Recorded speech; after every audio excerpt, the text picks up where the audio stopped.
ऐसे में मोटी बा भी अनुपमा की शुक्रगुजार हैं और हाथ जोड़कर उससे माफी भी मांगती हैं। मोटी बा को अब ये समझ आ चुका है कि कौन अपने हैं, कौन पराये हैं और कौन सिर्फ अपने होने का दिखावा करते हैं। वहीं दूसरी तरफ प्रेम चाहता है कि उसकी और राही की एक नई फैमिली बने, यानी उनका छोटा सा परिवार अब बड़ा हो जाए और इस परिवार में एक नन्हा मेहमान आए। लेकिन प्रेम की ये ख्वाहिश राही पूरी नहीं करेगी।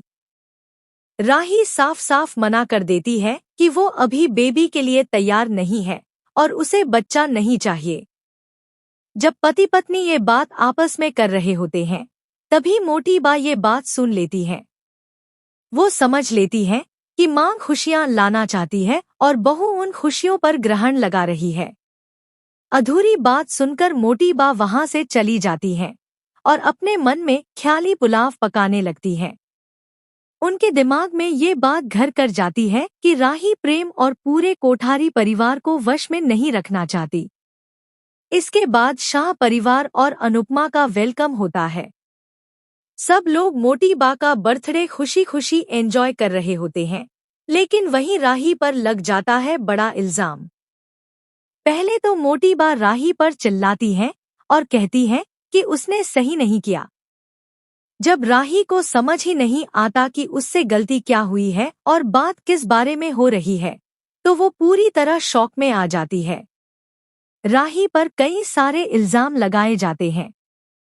अनुपमा अपनी बेटी के खिलाफ कुछ भी सुनकर चुप नहीं रह सकती।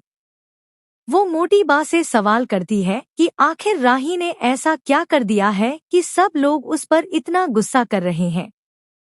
तब मोटी बा पूरे परिवार के सामने कहती है कि राही अपने सपनों को पूरा करने में इतनी खुदगर्ज हो गई है कि वो अपने पति और परिवार की खुशी देखना ही नहीं चाहती। अब देखना ये होगा कि राही पूरी सच्चाई सबके सामने रखेगी या नहीं, या फिर मोटी बा की इन बातों से उसका दिल टूट जाएगा और वो प्रेम को लेकर सबके सामने गुस्सा कर बैठेगी। शो में आगे ये देखना बेहद दिलचस्प होगा कि आखिर राही ऐसा क्यों सोच रही है। क्या ये उसका आखिरी फैसला है या फिर इसके पीछे कोई और बड़ा ट्विस्ट छिपा है। अब राही की इन बातों पर कोठारी परिवार का क्या रिएक्शन होगा, ये देखना भी काफी